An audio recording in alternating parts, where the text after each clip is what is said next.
Alright, now that the workout's over, I'm going to show you guys my elbow prehab technique. First thing everybody should know is part of your prehab is getting your muscles strong in stretched position. That's what the German hang is for. This is a precursor to the back lever. If you can't do this for 30 seconds, free hanging, you have no business doing back lever. I know we've gone over that before. What I'm going to do here is show you the right way to use your feet to spot yourself in the beginning. Okay, so I'm hanging, right, get my grip, palms down of course. If you're doing this on a pull-up bar, you're just going to get an underhand grip like this, chin-up grip, and just go do a backwards roll through your hands. You'll end up right here, and you're going to go down. Now what you don't want to do is this. This is not helping you. Okay? What you want to do is try and stretch out as much as you can, okay? And then use your feet on the ground to push up while you're using your traps to try and push your body down towards the ground.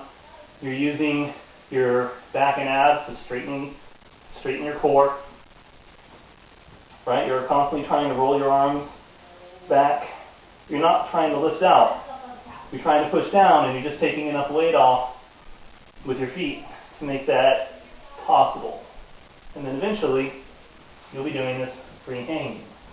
Okay? That's step one. That's actually step two. The first step is planche lean.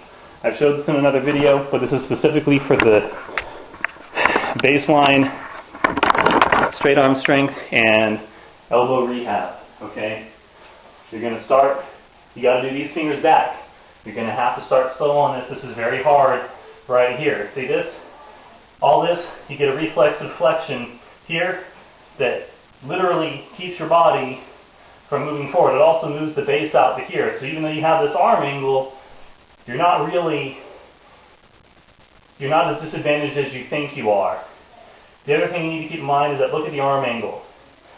Even when you pull all the way out, which you're not going to be able to do, you don't have as much of a direct line forward on the bicep tendon as you do here.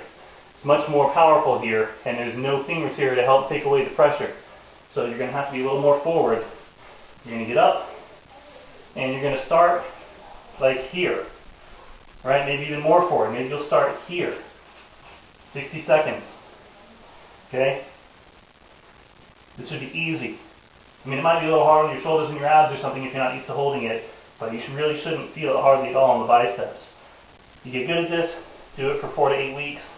When it feels good for a couple weeks, move forward like an inch. Okay? You need to always be able to maintain that 60-second hold. If you can't, if you get here and you start feeling it a little right here, no good. Back up. This is not a strength maneuver. Tendons heal super slow, and as you can see, force goes directly here. If you try and do this like strength maneuvers, bench press other things, you're going to do damage to the tendon faster than it can heal, and you'll guaranteed end up with nasty tendonitis. That's the basics.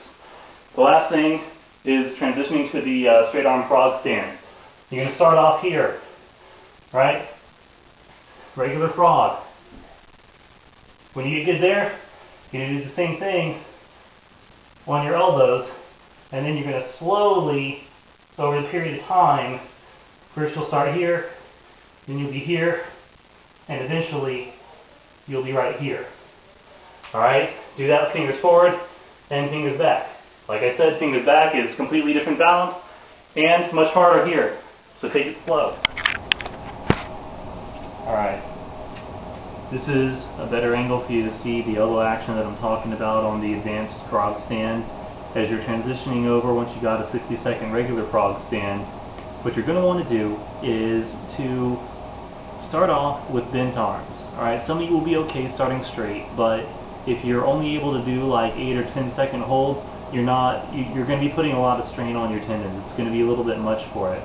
So instead of doing it with fully straight arms, do it with partially bent arms. Okay? I'm showing you with the fingers backwards. You can do this with fingers forwards too. I'll show that too in a second. So you're going to start off, arms are bent, right? At first, you're going to be here.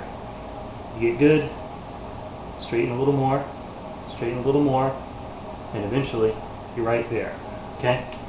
That's how you're going to do it. You can take, it may take you, 3 or 4 months to do that. It took me 4 months almost. So don't think that you're screwing up if you're only making progress every so often, and don't test for progress more than once every 4 weeks. Alright?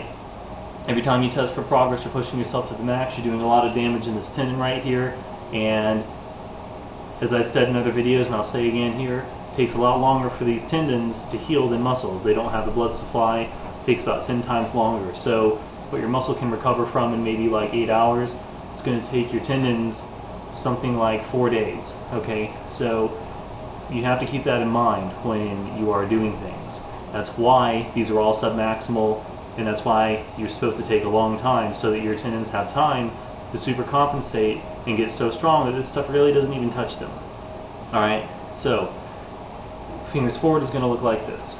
You're going to start here, and again, you get your knees up there, you're bent, you're going to straighten until they're locked out. Okay? And that's bent again. That's it. Make sure that, like I said, don't try and rush this. Take your time, test your progress every 4 to 8 weeks, and don't try and move forward faster than that. It's going to feel like you're doing something that's too easy, and that's the whole point. You got to remember, the straight arm stuff is not about muscles, it's about tendons. Yeah, your muscles work, yeah, they're going to get stronger, but what's going to hold you back is going to be the tendons every time, because they adapt slower, and you must remember that if you expect to make progress. And we just had battery failure, but the message is clear, the message is out there, you've got it, and now I want to see you guys make good use of it. Have a good time training, and let me know. Post progress. Give me video replies. I want to see people doing well on this over the course of the year. I'd like to see 2 or 3 video replies from each person who watches this, and really, maybe every 3 months, video your progress. Show us how you're doing. Let this become a resource for everybody to see other people succeed. Alright? You can live that way. You can do it. Most importantly, just get in there and do the training. Nothing happens if all you do is sit here, watch the video, and then just go back to doing your old thing. You're just going to stay the way you are.